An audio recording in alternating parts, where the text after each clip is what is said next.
और इस वक्त आप देख रहे हैं गुजरात अधिवेशन। और गुजरात अधिवेशन में इस वक्त हम देख रहे हैं कि सियासी तपिश बढ़ चुकी है। सियासी तपिश इस लिहाज से क्योंकि एक गर्मा गर्म बहस आपने देखी और इस लिहाज से आप गुजरात के सियासी माहौल को समझ भी रहे हैं। लेकिन 27 सालों से अगर बीजेपी एक छत्र राज कर रही है, अगर ये गुजरात मॉडल बहुत हिट है और इसका प्रचार प्रसार इस तरीके से हो रहा है कि आज यहाँ के एक बड़े चेहरे देश के प्रधानमंत्री हैं नरेंद्र मोदी, तो इन तमाम बातों के पीछे क्या वजह है? इस वक्त मेरी सहयोगी सबीना मन संभालेंगे और सबीना के साथ होंगे बीजेपी प्रदेश अध्यक्ष CR पाटिल, जो कि बताएंगे कि मौजूदा चुनाव में जो बीजेपी की स्ट्रैटेजी है, जो रणनीति है, वो किस तरीके से काम कर रही है, जिसकी वजह से 150 सीटें जीतने का दावा किया जा रहा है। तो सबीना, ओवर टू यू।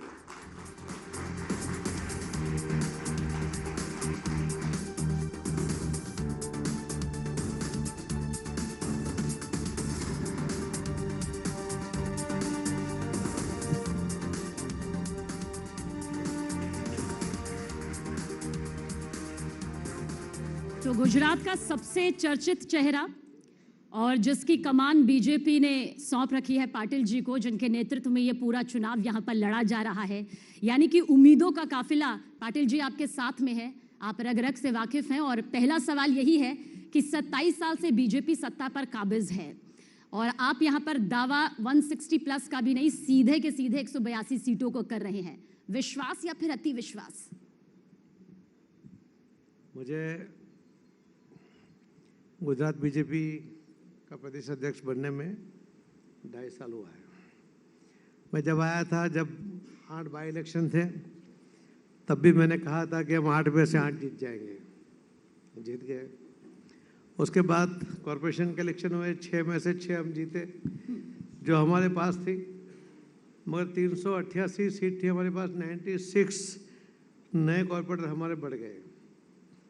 स्थानिक स्वराज्य का इलेक्शन हुआ, 31 जिला पंचायत का इलेक्शन था, 5 हमारे पास थी, 26 कांग्रेस के पास थी।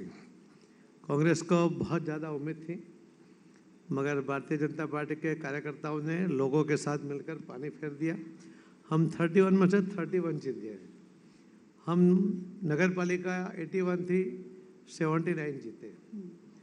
हम तालुका पंचायत 231 थी, उसमें से 213 जीते। ये 19% सीट, 19% और 90.5% सीट हम जीते। जो हमने पहले से कहा था कि हम इतने सीट जीतेंगे, जब वहाँ हमारा कुछ भी नहीं था। तो ये जो स्ट्रेटेजिकली भारतीय जनता पार्टी के कार्यकर्ताओं की ताकत, जो कुछ समय पूरी ताकत से बाहर नहीं आ रहे थे, उन्होंने ताकत दिखाई तो रोलर घूम गया। पाटिल जी, जो आप यहाँ पर आंकड़े फैक्ट्स के तौर पर बता रहे हैं, वो यकीनन ज़मीनी स्तर पर आपको बताते हैं कि जनता का विश्वास, चाहे वो स्थानीय चुनाव रहा, विधानसभा चुनाव रहा, लोकसभा चुनाव में तो हर एक सीट पर बीजेपी काबिज रही। मुद्दे भी अलग अलग होते हैं, लेकिन अगर हम पिछले 3 चुनावों का जिक्र करें, 2017 में तो 2.5 का आंकड़ा भी नहीं छू पाई, इस बार 182। फिर सवाल वही कि ऐसा क्या, ऐसी कौन सी रणनीति जिसके आधार पर इतने बड़े आंकड़े को छूने का जिक्र? 217 की बात अलग है। उस टाइम एक आंदोलन चल रहा था, एक सामाजिक आंदोलन की वजह से एक वातावरण बना था। उसका कुछ फायदा कांग्रेस को मिला, कुछ नुकसान भारतीय जनता पार्टी को मिला। उसके पहले हमारे पास 117 सीटें थी, उसमें से हम 99 हो गए। तो कुल मिला के 18 सीट, यानी कि 9% सीट हमारी कम हुई थी। बहुत ज़्यादा नहीं हुई, मगर जिस तरह से हल्ला मचा, तो एक प्रकार से स्वाभाविक है, जिसको जीत मिलने की उम्मीद थी या नहीं थी, उनको कुछ सीट मिलने की वजह से वो ज़्यादा उन्माद मचा रहे थे। मगर उनको गुजरात के लोगों की तासीर, मतदाताओं के नरेंद्र मोदी साहब के ऊपर जो विश्वास, उनके बारे में जो उनकी जो कल्पना है कि हमारे सपने अगर कोई पूरा कर सकता है देश में, तो नरेंद्र मोदी कर सकते हैं, जो विश्वास भी है, जो सार्थक भी हो रहा है, तो ये हमारे पास ब्रह्मास्त्र है। और इसी के आधार पर जब हम इलेक्शन में जाते हैं, तो जिस गुजरात मॉडल के ऊपर पूरे देश के लोगों ने नरेंद्र मोदी साहब को एक नहीं 2 बार देश का सुकान दिया है। और उन्होंने 8 साल के अंदर जिस तरह से लोगों की कल्पना साकार करने के लिए कोशिश की है, जो सफल भी हुई है, उसी की वजह से भारतीय जनता पार्टी के कार्यकर्ता में एक प्रकार का उत्साह है। उन्हें विश्वास है कि हम नरेंद्र मोदी साहब के साथ में मिलकर जो हमने 2002 से मोदी साहब मुख्यमंत्री थे जब से जो काम किए, डेवलपमेंट के जो काम हुए, उसके ऊपर लोगों ने देखा। अगर पूरा देश देख रहा है, पूरी दुनिया देख रही है, तो गुजरात के लोग तो स्वाभाविक है। मगर ऐसे 2017 में भी कांग्रेस ने जो नेगेटिव अप्रोच किया कि विकास गाड़नो थे, विकास के लिए लोग तड़पते हैं। लोग को लगता है कि मेन रोड ठीक हो जाने चाहिए, मेन रोड ठीक हो जाए तो उसको लगता है मेरा गली का रोड ठीक हो जाना चाहिए, उसके घर तक का रोड हो जाना चाहिए। और डेवलपमेंट क्या होता है, डेवलपमेंट में सिर्फ इंफ्रास्ट्रक्चर नहीं होता, डेवलपमेंट की वजह से नए लोग आते हैं। लेकिन पाटिल जी, आप मानते हैं कि जिस विकास का जिक्र किया जा रहा है वो विकास वाकई 2017 से लेकर इन 5 सालों में हुआ है? क्योंकि जिस तरह से कई विधायकों के टिकट कटे, कई बागी सुर निकल रहे हैं, नए चेहरों को मौका भी यहाँ पर दिया जा रहा है, और गलत नहीं है, नए चेहरों को मौका मिलना भी चाहिए। लेकिन 2 दिग्गज जिनके बारे में मेरे ख्याल से नितिन पटेल जी और रूपाणी जी, आपको क्या लगता है, अगर पीछे हटने की बात कह रहे हैं या नए चेहरों की बात कर रहे हैं, तो ये मतभेद है या फिर मनभेद?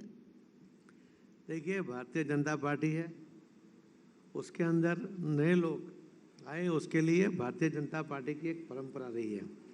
हर बार 20-25% सीटें कटती है। इस बार भी 39, 182 में से आप देखेंगे तो 20% से कम सीटें कटी है। तो मतलब वहां के विधायकों के काम से खुश नहीं थे, या लगा कि नए चेहरों को मौका देकर उनसे बेहतर किया जा सकता है? कोई एज की वजह से करता है, कोई बहुत सालों से, जैसे नितिन भाई 29 साल से इलेक्ट हो रहे हैं, उन्होंने खुद कहा कि मुझे नहीं लड़ना है, इस बार नहीं लड़ना है, ऐसा कहा है। ऐसा नहीं कहा कि मैं यहाँ से बाहर निकल रहा हूँ या रिजाइन कर रहा हूँ। विजय भाई यहाँ मुख्यमंत्री रहे, उन्होंने संगठन से लेकर जो बात की, काम किया, उन्हें संगठन का अध्यक्ष भी बनाया गया, उसके बाद राज्यसभा में गए, मुख्यमंत्री भी बनाया गया, तो उनको एक तृप्ति की भावना भी होती है। स्वाभाविक उन्होंने भी कहा कि नए लोगों को लाना चाहिए और नए लोगों को जिताने के लिए वो कोशिश कर रहे हैं। जैसे राजकोट में 4 लोगों को टिकट दिया है, चारों 4 के फॉर्म भरने के लिए खुद विजय भाई साथ में खड़े थे। नितिन, मैंने कहा कि मैं महसाणा छोड़ के जाने वाला नहीं हूँ, यानी महसाणा जिला की सीट, उसके ऊपर भी मेरा पूरा ध्यान रहेगा, तो वो भी वो काम कर रहे हैं। हर व्यक्ति, हर कार्यकर्ता, उनकी मानसिकता ही भारतीय जनता पार्टी में होती है कि टिकट मिले या ना मिले। पर गुजरात की सियासत में इतना हलचल जो कि पहले कभी देखने को नहीं मिला। आनंदीबेन पटेल के बाद रूपाणी जी, और उसके बाद वो गए तो सब कुछ बदल गया, और ऐसा बदला कि लगा ये बदलाव क्या वाकई हो सकता है? मतलब राष्ट्रीय स्तर तक में इसकी बातचीत यहाँ पर शुरू हो गई, उसका नतीजों पर कोई असर देखते हैं क्या? देखिए, विजय भाई ने पूरे 5 साल मुख्यमंत्री के रूप में काम किया है, तो उनका पीरियड ही 5 साल का होता है, तो 5 साल तो उन्होंने पूरे किए ही है। स्वाभाविक है, दूसरे को मौका मिलना चाहिए। तो नए मुख्यमंत्री आए, भूपेंद्र पटेल आए, तो वो काम कर रहे हैं। ये अगर सालों तक परिवारवाद की तरह ही पार्टी चलेगी तो धीरे धीरे वो खत्म हो जाती है। भारतीय जनता कार्यकर्ता के, पार्टी के लोग कार्यकर्ता के आधार पर हम काम करते हैं। इसी के लिए हम इतने दावे के साथ कह सकते हैं कि हम जीत जाएंगे। लेकिन इस दावे के साथ साथ क्या दूसरी पार्टी की मौजूदगी को दरकिनार किया जा रहा है? क्योंकि आपको भी मैं कई इंटरव्यूज़ में सुन रही थी, जो जनता के साथ आपका कनेक्शन रहता है, फिर चाहे वो सोशल मीडिया के थ्रू रहे, और अब तो क्योंकि पूरा नेतृत्व आपके कंधों पर है, आपने कहा कि बीजेपी और कांग्रेस के बीच सीधा मुकाबला है। तो आम आदमी पार्टी को दरकिनार कर रहे हैं या फिर कोई गुप्त रणनीति जो है वो अंदर ही अंदर बन रही है? हम किसी को दरकिनार नहीं करते, मगर गुजरात के लोग अभी तक उसका इतिहास रहा है कि वो थर्ड पार्टी को कभी भी एक्सेप्ट नहीं करते। गुजरात के लोग समझदार लोग हैं, वो चाहते हैं कि गुजरात का जो डेवलपमेंट है वो बरकरार रहे, वो सतत वो चलता रहे, और उसके लिए गुजरात को डिस्टर्ब करने की जो कोशिश करने वाली जो पार्टी है, वो जो वादे करती है, अगर 22 साल के लड़के को आप पेंशन देना शुरू करोगे तो 3,000 रुपये के पेंशन में ही वो इस तरह से सिकुड़ जाएगा कि वो कभी उस सहानुभूति उसकी ख़त्म हो जाएगी। पेंशन तो 60 साल के बाद देना चाहिए, तो 22 साल के बच्चे को पेंशन देना यानी गुजरात में जो युवा धन है उसको नष्ट करना है। ऐसी बात है, गुजरात के लोग कभी सहन नहीं करेंगे। तो मतलब आप ये कह रहे हैं कि आम आदमी पार्टी अगर वोट भी काटेगी तो सीधा फायदा बीजेपी को होगा? देखिए, गुजरात का सरकार का कुल बजट करीब 2.5 लाख करोड़ है। इन्होंने जो वादे किए उनका अगर सबका फिगर करोगे तो ये हो जाता है 7.5-8 लाख करोड़। अब आप सोचिए कि किसी ने उनको पूछा कि पैसे कहाँ से आएंगे, तो उन्होंने जवाब दिया कि जो भ्रष्टाचार है वो भ्रष्टाचार को हम खत्म कर देंगे। अब 2.5 लाख करोड़ का 100% तो भ्रष्टाचार नहीं होता होगा, उसमें बहुत सा हिस्सा तो पगार वगैरह में चला जाता है। हम मान लेते हैं कि चलो कुछ, मान लो कि 2.5 लाख करोड़ में से पगार के सिवा 1.5 लाख करोड़ बचता है और भ्रष्टाचार में चला गया, तो भी 8 लाख करोड़ रुपया कहाँ से आएगा? बाकी का 6.5 लाख करोड़ कहाँ से आएगा? ये जो सपने दिखाने की कोशिश है वो ज़मीन पर जब नहीं उतार सकते। ऐसे वादे कोई भी पार्टी ने नहीं करने चाहिए। अच्छा, बस ये सवाल हर किसी के जहन में है। गुजरात की जनता, क्योंकि आपके स्टार प्रचारकों की लंबी फहरिस्त है, जन जन के बीच में कई योजनाओं के जरिए, शिलान्यास, आधारशिला के जरिए पीएम मोदी खुद भी जा रहे हैं, रोड शोज हम बड़े बड़े देख रहे हैं। लेकिन जब हम आंकड़े देखते हैं पाटिल जी, तो हमसे ज़्यादा बेहतर जाहिर सी बात है, क्योंकि आप गुजरात की सियासत को इतने बेहद करीब से जानते हैं, समझते हैं। विधानसभा सीटों को लेकर वोट शेयर भी कम हुआ है, सीटें भी कम हुई हैं। फिर ऐसा क्यों? क्या जिन चेहरों को जनता के बीच में उतारा जाता रहा है वो उम्मीदों पर खरे नहीं उतरे, जिसका जो खामियाजा है वो पार्टी को भुगतना पड़ रहा है? कुछ ऐसी नीतियां हैं जो जनता के हिसाब से नहीं सामने आ पा रही हैं? 5 उंगलियां कभी एक सी नहीं होती।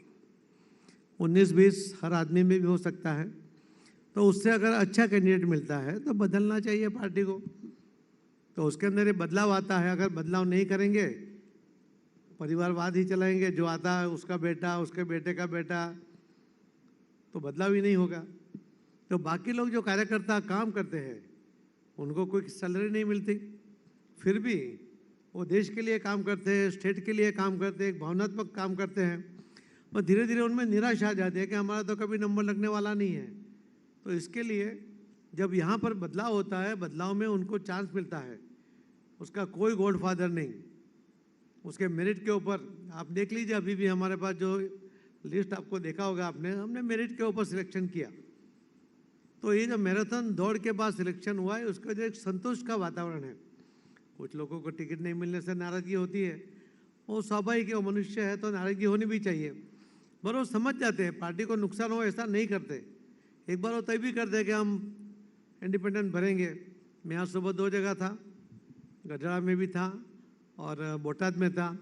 दोनों जगह पर दोनों कैंडिडेट ने कहा कि नहीं, हम साथ में रहेंगे। साथ में रहे। फॉर्म भरने के समय उन्होंने कुछ फंड की भी मदद करने की ऑफर किया। तो यही भारतीय जनता पार्टी के कार्यकर्ता की विशेषता है। और वो अगर करंट उसका चला जाएगा, वो विरोध भी नहीं करेगा, तो मुझे लगता है कि उसका विरोध का जो करंट है वो होना चाहिए, वही तो उसकी ताकत है। अच्छा पाटिल जी, सुपर सीएम सुनकर कैसा लगता है? मतलब क्या जहन में आता है? इस नाम से आपको बुलाया भी जाता है और कहते हैं कि पर्दे के पीछे कुछ बड़े फैसले होते हैं देश में, जो कि आपके दिशा निर्देश के हिसाब से सामने आते हैं। लेकिन भले ही सीधे तौर पर उन फैसलों पर हामी नहीं भरी जाती, लेकिन कई ऐसे फैसले हैं, बड़े फैसले, जो कि गुजरात के विकास या गुजरात की नीतियों को लेकर ध्यान में रखे जाते हैं। उनके पीछे आपका हाथ होता है, यानी आपका हाथ आपके साथ के साथ। देखिए, मैं एक भारतीय जनता पार्टी का कार्यकर्ता हूँ। मेरे पास प्रदेश के अध्यक्ष की जवाबदारी है। मैं आपको सबके सामने कह रहा हूँ, अगर एक भी अधिकारी ऐसा बता देगा 2.5 साल में मैंने उनको कोई फ़ोन किया हो, कोई काम के लिए सूचन किया हो, कोई सुझाव दिया हो, तो मैं आज से राजकारण पॉलिटिक्स छोड़ने के लिए तैयार हूं। पर इसमें गलत क्या है सर? मतलब मुझे लगता है अगर आप सबसे कुछ लोगों के दिलों में इतना करीब है, कुछ लोगों के पास मुद्दे नहीं है, इसके लिए सुपर सीएम की बात करते हैं। अब उन्होंने पंजाब में जिसको मुख्यमंत्री बनाया है, आपको पता है वो कैसा है, उसको चला रहे हैं क्योंकि उनके पास और कोई विकल्प नहीं है। तो वहाँ पीछे बैठकर, पर्दे के पीछे बैठकर दोहरी संचार कर रहे हैं। वहाँ अपने जवाई जो बनने वाला है उसको बिठा दिया है, वो सब काम कर रहा है। अभी भी गुजरात के इलेक्शन में फंड जो आता है वो वहीं से आ रहा है, ऐसी बातें चल रही है। कुछ जो पैसे पकड़े गए वो भी वाया पंजाब ही आए थे। तो ये लोग दूसरे की तरफ देखते हैं, उंगली करते हैं, मगर खुद क्या करते हैं वो नहीं देखते। वो अपने आप को कहते हैं कि हम देश प्रेमी हैं। अब आप देख लीजिए कि उनका जो स्कार्फ का कलर था वो वाइट था, उनकी टोपी भी वाइट थी, मगर नक्सलाइट लोगों के पैसे लेने के लिए उन्होंने उनका कलर पीला कर दिया। ये कलर बदलने वाले लोग हैं, और कलर बदलने वाले लोगों के ऊपर कोई भरोसा नहीं करता मैडम। पर आप मानते हैं कि सीधा मुकाबला सिर्फ बीजेपी कांग्रेस, या कहीं ना कहीं पार्टी जानती है कि इस बार त्रिकोणीय मुकाबला होगा? मतलब इस बात को आप स्वीकारते हैं कि त्रिकोणीय मुकाबले के जो आसार है वो दिखाई देते हैं? अभी भी हमारा मुकाबला सिर्फ कांग्रेस के साथ होगा। जिस पार्टी की आप बात कर रहे हो उसका अकाउंट नहीं खुलेगा, ये मैं सबके सामने आपको प्रॉमिस करता हूँ। अच्छा, जिस पार्टी का लेकिन आप जिक्र कर रहे हैं कांग्रेस का, उसने भी पिछली बार अच्छी टक्कर दी, मतलब कड़ी टक्कर दी। वो खुद मानती है कि ठीक है इस बार थोड़ा हो सकता है प्रचार प्रसार की रफ्तार तेज करने की जरूरत है, लेकिन टक्कर तो उसने भी दे दी। कांग्रेस की अपनी ताकत नहीं थी, कुछ लोगों की ताकत थी, आंदोलन की बात थी, लोगों को किस तरह से बहकाया गया था। उसमें से एक अल्केश भी था, यहाँ बैठा है, और भी लोग थे। इन लोगों की ताकत के ऊपर आंदोलन चला। कांग्रेस की अपनी ताकत पर तो आंदोलन चला, उनको जो बेनिफिट हुआ वो बाय प्रोडक्ट है। वो अगर अपनी ताकत बना लेते तो हम जरूर उसका डर हमको पैदा हो जाता। अच्छा, कई राजनीतिक विश्लेषकों के दिमाग में, जहन में एक सवाल है, क्योंकि अब इस सेशन को खत्म करने का वक्त है। कह रहे हैं इतना प्रचार प्रसार या इतनी स्टार प्रचारकों की लिस्ट में है इसलिए क्योंकि चुनौतियां पिछले कई बार से जो सामना करना पड़ रहा है उससे कहीं ज्यादा है। यही वजह है कि एक खलबली है, और इसी खलबली के चक्कर में स्टार प्रचारकों की फहरिस्त जो है सबसे ज्यादा लंबी है। हमारे पास इतने अच्छे मेरिट वाले नेता है, तो हम उसको प्रचार में डालना ही चाहिए, क्यों नहीं डालेंगे? मगर हमारे पास अच्छे मेरिट के नेता है, इसके लिए हम डाल रहे हैं। जिसके पास नहीं होगा उसकी सूची छोटी हो जाएगी।